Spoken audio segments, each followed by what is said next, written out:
he was able to, with palm tree bark, successfully filter out 99% of lead inside a water sample. So his biochar seemed very promising. In this episode of Voices from the Field, NCAT Sustainable Agriculture Specialist Luz Ballesteros talks with Michael Navarro of the University of Texas Rio Grande Valley about his biochar research. Michael, working with biochar created from grapefruit peels, is examining its ability to remediate soils that have been contaminated with heavy metals. Luz and Michael also talk about ways biochar is used in agriculture, such as water filtration and seed coating, and other ways it may be used in the future. They also discuss nuts and bolts issues, such as its availability for producers. Let's listen. Hi, I'm Luz Ballesteros, Sustainable Agricultural Specialist for the National Center for Appropriate Technology, ATTRA. I'm based in the San Antonio Regional Office. In this episode, I speak with Michael Navarro, environmental scientist and colleague of mine from the University of Texas Rio Grande Valley about biochar. Hi, Mike. And to quickly begin, can you tell us a little about yourself and your work with biochar? Hello, Luz. Thank you for having me. Tell a little bit about myself first. I'm a graduate student right now at the University of Texas Rio Grande Valley. My major right now is agriculture, environmental sustainability sciences.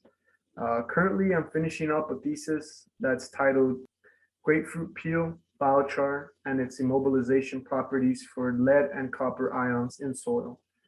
It's pretty interesting work.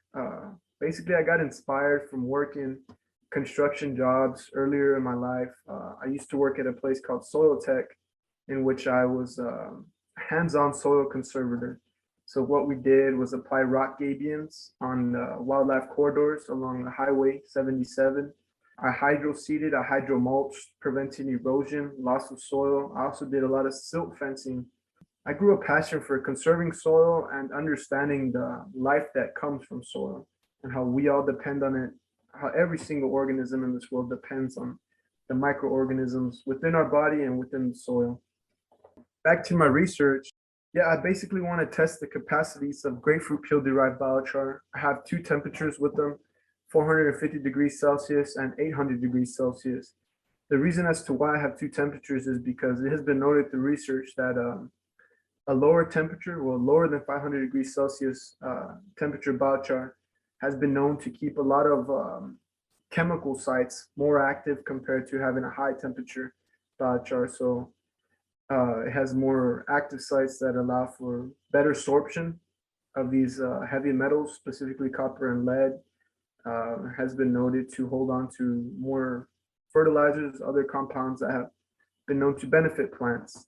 And when you have a high temperature biochar, such as the 800 degrees Celsius, it has been known to physically hold on to these heavy metals because of the pore spaces and large surface area that the biochar has.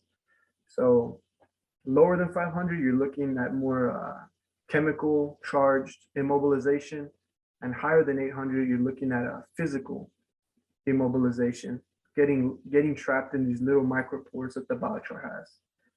But Wow, so many technicalities to biochar. So, I mean, for people that are not familiar with biochar, have never heard of it before, or might have heard of it, but hasn't really clicked. What is biochar really?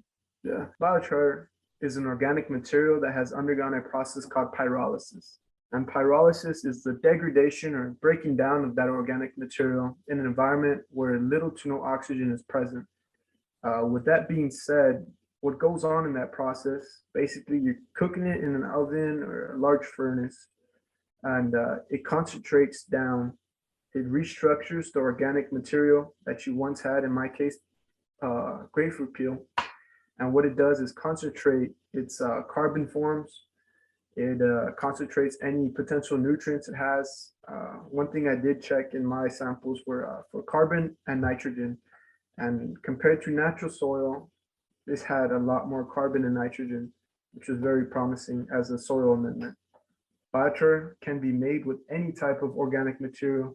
I've had former colleagues of mine make biochar with avocado seeds, avocado skin, as well as palm tree bark. Oh wow, palm tree bark. That's an interesting one. Okay, so you can make we cannot, I cannot. But biochar is made by organic residues, materials undergoing pyrolysis. But I mean, I know you touched on it a little bit in the beginning, but what are the uses of biochar? Depending on what you would like, there are many uses of biochar, right? As stated, my former colleague Victor Igabrize, he used biochar as a water filter. So he was able to, with palm tree bark, successfully filter out 99% of lead inside a water sample. So his biochar seemed very promising. So you have water filtration, you have soil amendments. So agricultural producers, these producers and crop growers can add this as a soil amendment as a potential replacement to synthetic fertilizers, synthetic herbicides, and synthetic pesticides, because it has been noted in research that biochar can help with all these things. So, for an example, as a potential pesticide, if you have any type of, I'm not too sure about the name, but there's this worm I had been reading, flathead worm, and it's a crazy invasive pest to agricultural producers. And through my research, I was able to find that biochar shards, fine grain biochar, whatever, when applied to soil, has the ability to kill these guys. As they're moving through the soil, they're moving around through the soil and passing soil through their system. Shards of biochar microscopically are so sharp that it cuts these guys up inside and allows them to die. Might not be very humane, but it does control the pests around your area. Birds won't be picking at the seeds when you have potentially, biochar coated seeds. Squirrels won't be tempted to mess with these seeds as well if those are your pests. So it has been known to keep pests away. It has been known to facilitate the growth of fungi, preventing the implementation of, I stated before, synthetic fertilizers. So there's so many uses. I know around the world they're starting to use biochar now as a source of fuel. So instead of just raw carbon from burnt trees, they're processing this and turning this into biochar, which burns a lot cleaner, burns a lot harder or hotter, and burns a lot longer. So the uses are infinite for biochar the way it's looking at. Yeah, it sounds like water filtration, soil amendment, seed coating, pest management. My goodness. Can you talk a little bit more about like the seed coating? I'm just curious where that led you. Yeah, most definitely seed coating. So upon some research, I did see that back in 2010, if I'm not mistaken, a man in Tanzania was inspired to regrow a forest that had been clear cut due to the area being known for producing charcoal, right? So he got inspired to put all that carbon dust, all that charcoal dust to use by creating a slurry. He noticed the slurry dried up, and what he started doing was coating these seeds in that slurry created through the leftover charcoal, right? And he formed them into a ball. Of course, this slurry is also mixed with some kind of binder as well. As stated earlier, biochar comes with a lot of nutrients and it has hygroscopic properties, which has the ability to suck moisture out of the air. So, especially in Tanzania as well as Texas, we go through droughts, and it was proven successful. He has been regrowing forests that have been clear cut for charcoal production for about 10 years now. And if you look it up, just look up seed ball coating Tanzania, you will see his story. It's very inspiring. So here, I got inspired to do that. I tried my own little biochar coated seed balls with some radish seeds, and my results were very promising. So the standard for germination of a radish seed, if I'm not mistaken, is anywhere between 11 to 14 days. I'm not gonna lie to you, from what I had gathered, my germination rates had popped through the biochar seed ball and were becoming established within 7 days of planting. So very promising, and it gets me excited talking about it. So I mean, going from, and correct me if I'm wrong, did you say 14 days to 7 days? That's like correct. half the amount of time for germination. That is something substantial. Why was that? Do you Might I add, I had added no synthetic fertilizers or or anything of that sort. Why was that? I believe because biochar, as stated earlier, is hygroscopic, so has the ability to suck moisture from the air, has the ability to hold on to a lot of moisture, has high water retention rates due to its high surface area and pores, right? So when we're thinking about pores, think about little holes. And what these little holes do is basically hold water. And the seed inside that biochar coating is able to water itself pretty much like an egg and an embryo, right? So, Yeah, I mean, I'm also thinking about, you know, how sometimes in order to germinate a seed, you put like a generic wet paper towel, yeah, like that, but probably better. yes, because this has carbon and nitrogen. Nitrogen is especially great for growing plants.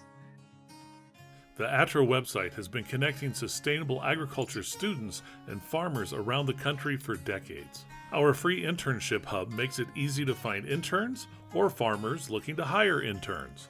If you're looking for some practical experience on a working farm to bolster your studies, or you want to pass on the wisdom of your experience in exchange for some willing elbow grease, stop by at attra.ncat.org.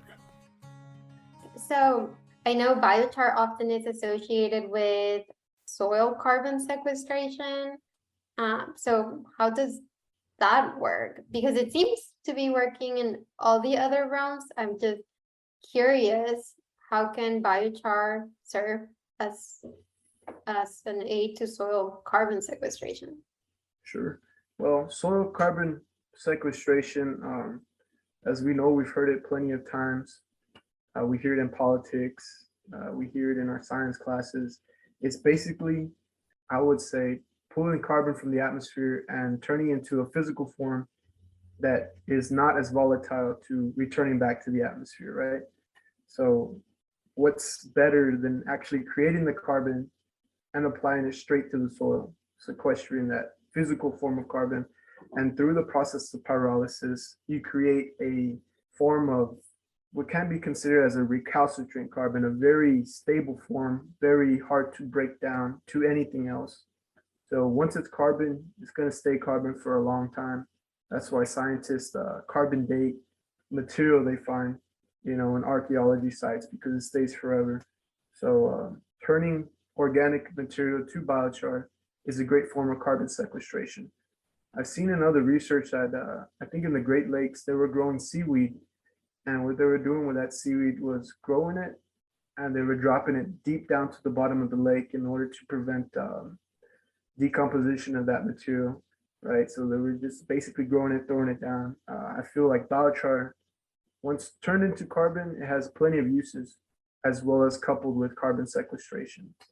Nice. Yeah, I mean, that makes sense, right? Something that was going to decompose into liable carbon, so readily used carbon, is now a more stable form of carbon that could, last for a very, very long time.